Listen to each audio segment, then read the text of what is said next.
Blood Feud, Blood Feud. Blood Feud feels more like an amateur theater company production than an actual game, something that college kids are forced to watch in class where they talk about the identification of toxic masculinity, which the game proudly displays on its front fucking cover. Blood Feud wants to be a game about Vikings during the Icelandic sagas, an era of honor, glory, warfare, and legendary feuds between families. However, instead of actually being about that, it is instead about toxic masculinity, to the point where the first thing you see in the actual introduction is explaining to you what that actually is. Now, you can talk about this in a game that could be actually interesting to explore. However, instead of weaving it gracefully into the narrative, it instead delivers a battle axe-sized reminder about it constantly, slamming it directly into your face to make sure that you don't even think about anything else. I remember learning in school about the art of theme in writing, telling a story with a particular theme or idea throughout it, and one of the core things is don't talk about it directly, because it lessens the impact. Blood Feud outright tells you, and rather than exploring this world, you end up being preached at, using it as a backdrop. But what is this game actually about? Why haven't I really talked about it at all? Well, simply because there isn't actually much to talk about.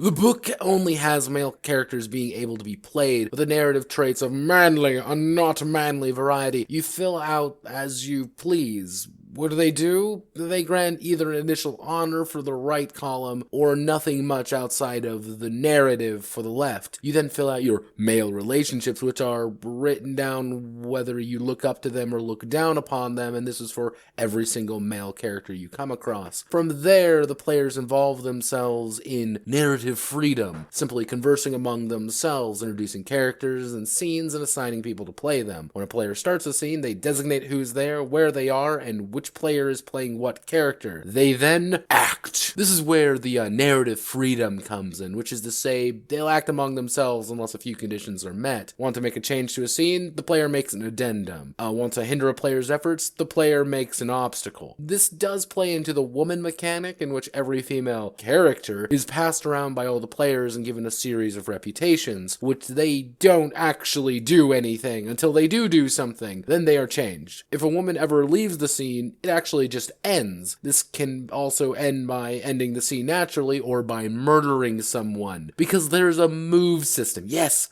moves. More accurately, a form of tokenomics. Gaining, losing, paying, taking honor is the actual core of the game. Give someone a gift, gain honor. Comment on a woman's appearance in public, gain honor. Praise someone, gain honor. Insult someone, take honor from them. This leads to the escalation mechanic, where you have to convince everyone that you're escalating a conflict, where you pay into a pool of honor. Someone insults you, escalate it or yield. What that is exactly, who knows? But it has to be immediate and more severe, which is again determined by a group of people sitting around the table talking it out. This leads to striking a deadly blow, where the last thing you can do is just fucking murder another character. But then that person can also strike a deadly blow, as their only recourse against you, killing them. No ifs, ands, or buts, you just fucking kill him. You're playing Arn the One-Eyed, a ferocious thane and killer of men. You can be killed by Bo the Dane, who can barely lift an axe. So your character doesn't actually matter in the long run. What matters is that you can convince a table of people to go along with the story you want to tell, rather than the character's actual story playing out. Then there's the feud mechanic, which is just a big honor pool you're now expected to pass between the two players' families until it's resolved or one side is dead. This is started by, you guessed it, striking a deadly blow against another character. I look at this game, and I've described a lot, but the entire story is less about playing this game, more about this amateur improv theater production playing out on your table. It's not about Vikings or feuds and epic honor. It's a game about playing a theater production with some Viking costumes they found at Spirit Halloween.